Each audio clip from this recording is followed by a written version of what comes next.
hierarchy. Yes, there are.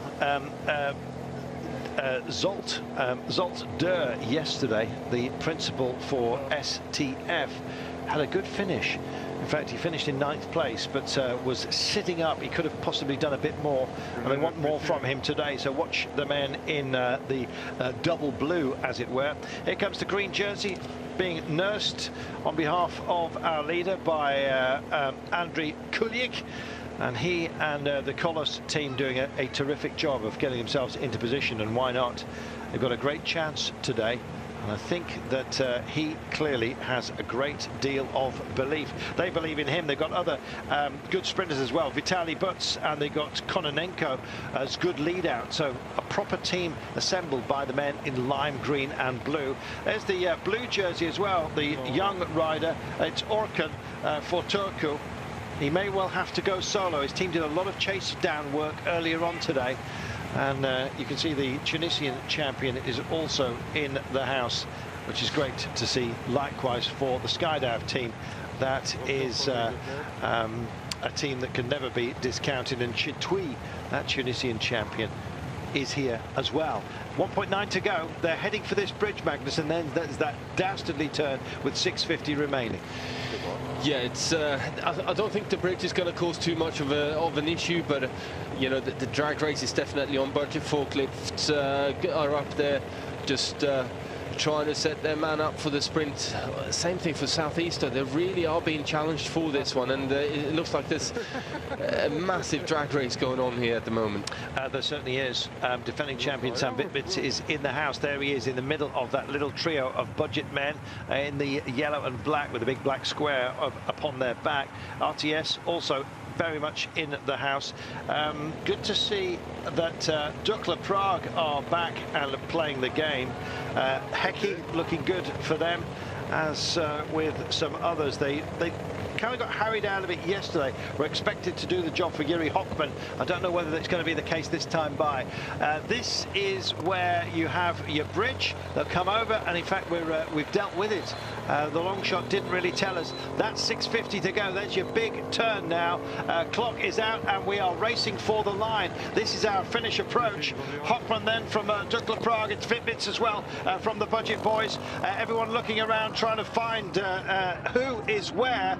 And it is the budget Forklifts men who hit the front right now. Where's the orange jersey? That's the big question. He's been boxed out of this. Also in the frame, the green jersey is having some fun with Kulik. Can't quite get it. Oh, and finally, Mareczko hits the nose right now. He's running out of road, though. It's Fitbits versus Mareczko. It's going to be those 1 and 2, I think, of the line. And it is. Well, what about that? Mareczko delivers. Magnus Baxter's got a huge grin on his face after picking Mareczko for the double. My pick, Sam Vitmits, just beaten it at the line. But no doubt about it, Mareczko and Southeast, a well-measured approach yet again. I think job well done. Yeah, I was a bit scared that Mareczko there had left himself boxed in, and it wasn't going to be able to get out, but he managed to find pick his way through the traffic there, and came out right at the perfect moment. I think that's actually Scott Sunderland from Budget Forklift that's on that one, and Orku there in the blue jersey coming up for third. There we are. I think you're absolutely right. So as they hit the line, Örken again in third place, so in the blue jersey. The orange jersey of Jakup Mareczko delivering. Great deal of power on display, and most of it coming from Mareczko himself. Orange jersey stays with him. Little heart-shaped celebration. I think he had time to plan that. Yeah, I think he's been thinking about that one since last night, to be fair. Well, they're doing a great job, Southeast, and they're dominating this. Gets himself another 10 seconds bonus. Always extremely useful. Well, it's good to see Mareczko's able to look after himself as well. As you know, he did lose his teammates. They weren't right there to do a similar kind of job that they did yesterday, but he still picked his way through the peloton and managed to to get to the right wheel, the right moment, and has the confidence to go relatively early on in the sprint as well, though.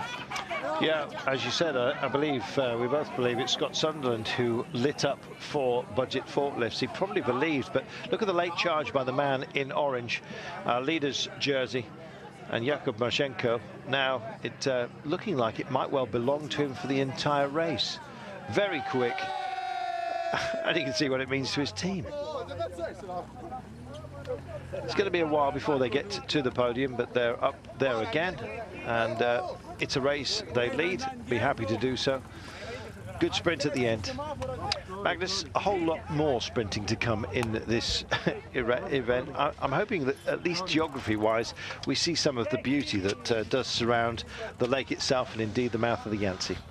Yeah, well, there's definitely not too much of in terms of climbing around here, so I think we're going to see a lot more sprinting being done. But so far, it's been provided to be quite an interesting sort of finishes. Certainly is. Back to the direction of Taihu Lake tomorrow.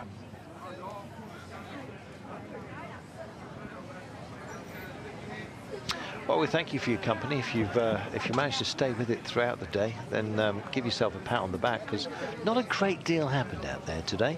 But at least when it did, at the sprint, the right man won. Well, as far as Magnus is concerned, it was his pick today. I'd like to have gone there myself, but frankly, that's against the rules. So Southeast in dominant form. Can't see that changing really at the moment. They look so strong. Yeah, so far they've looked very good and done a clever job, I think, because they spent quite a bit of energy to bring the brake back in to make sure that Mareczko was in the right position. And then he's obviously gone well enough to look after himself, and it does pick a couple of very nice little gaps here to get himself out of the boxed-in situation. He was 10th place with very few meters to go, and just look at the acceleration he managed to put in at the very last. In fact, he was actually clear by a bike and a half by the time he hit the line. Yeah, by the time he got himself out, he was clearly the fastest sprinter in there. But I think actually Sunderland went just that fraction bit too early. He could have done with waiting for his lead-up man to actually done another sort of 30-40 meters. Then that would have put him in a much better position to do the sprint. Well, he believed, but unfortunately, belief ebbed at the very last, and that man was responsible. Mareczko takes another stage. It's 100% so far. Oggi la squadra come ieri ha lavorato per me. Well, tell us about your victory. I'd just like to thank my team out there. We did they did a fantastic job to get me into position, and then when it came down to the final kilometre,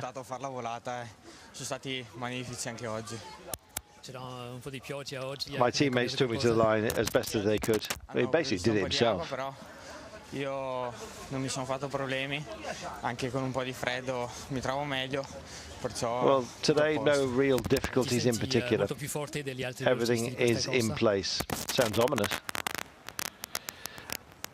Would you say you're the best of who? Or I think you may have asked who was the best of the other riders, but I can't hear the answer.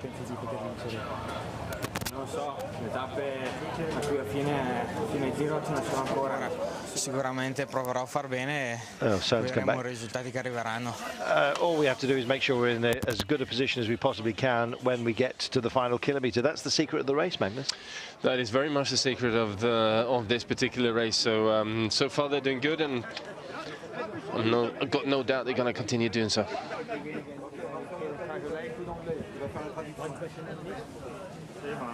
Well, Magnus Baxter is 100% so far, so it's another bottle of Tsingtao that I'm going to have to buy him tonight, after I failed to buy one for him yesterday.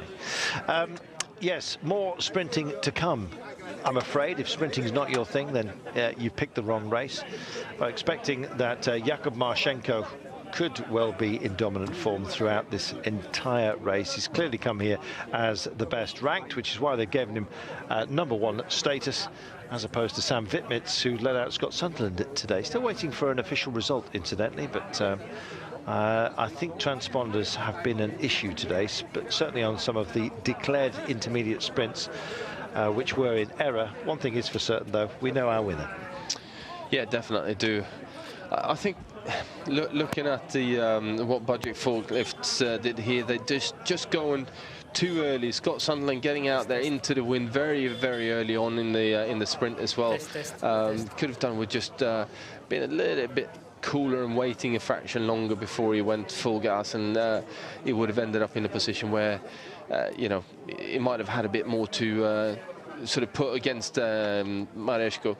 But then again, as a sprinter, you obviously want to make sure that you get the opportunity to do your sprint fuller, to actually use all the energy that you got left, and getting boxed in is something that's very frustrating.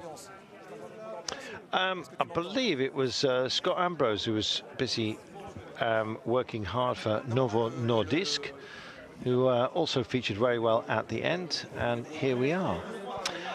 So this is how our stage finished. Mareczko ahead of Sam Sunderland. Örken of Torku, expected him to go well, and he did. Zanotti in 4th place ahead of Kulsk, as you saw.